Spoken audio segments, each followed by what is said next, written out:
তার থেকে বেশি উঁচুতে আছি, মিথ্যে বলছি না। কিন্তু তোমরা প্রতিদিন 3000 ফুট উপরে ডিনার করতে পারবে না।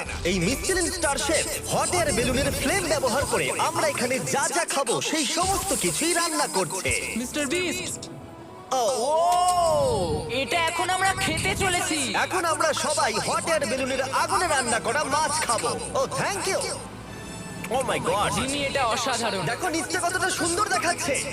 সত্যি ভিউটা কিন্তু অসাধারণ। এই মাসটা স্বপ্নেও ভাবতে পারিনি ও আকাশে উঠবে। যদি তোমাদের কাছে এক্সট্রা $10,000 থাকে আর কোনো মেয়েকে ইমপ্রেস করতে চাও, তাহলে আমি বলবো এখানে এসো।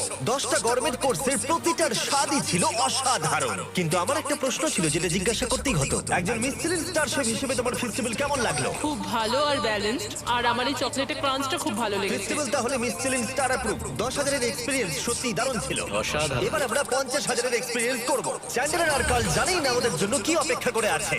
এই ইয়ারটা কেমন লাগলো? দারুণ, খুব সুন্দর। সত্যি? হ্যাঁ। তোমাদের কি